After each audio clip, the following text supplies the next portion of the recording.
Rudvik on చేయి మరి Rudvik on చేయడానికి కూడా ఆన్ చేయి డాడీ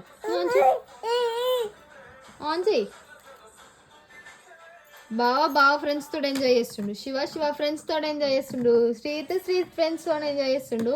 సామ్ అద్విత కూడా వాళ్ళ ఫ్రెండ్స్ తోటి ఎంజాయ్ చేస్తుండ్రు. కానీ రుద్వికే పాపం అగో మాతో ఎంజాయ్ చేస్తుంది. ఆయన ఏజ్ గ్రూప్ ఇవ్వలేరు కదా డాడీ, నీకు ఫ్రెండ్స్ ఇవ్వలేరు కదా కన్నయ్య. డాడీ నీ ఫ్రెండ్స్ లేరు కదా డాడీ నువ్వు ఆడుకోవడానికి, అందుకే నువ్వు కారుతో ఆడుకుంటున్నావు కదా డాడీ.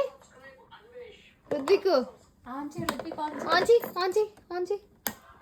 చేస్తాడమ్మా ఆన్ చేయమంటే. బేబీ షర్ట్ పెట్టు నువ్వు ఆన్ చేయి. ఇట్లా ఎంజాయ్ చేస్తుండు రుద్విక్ అయితే కార్లా.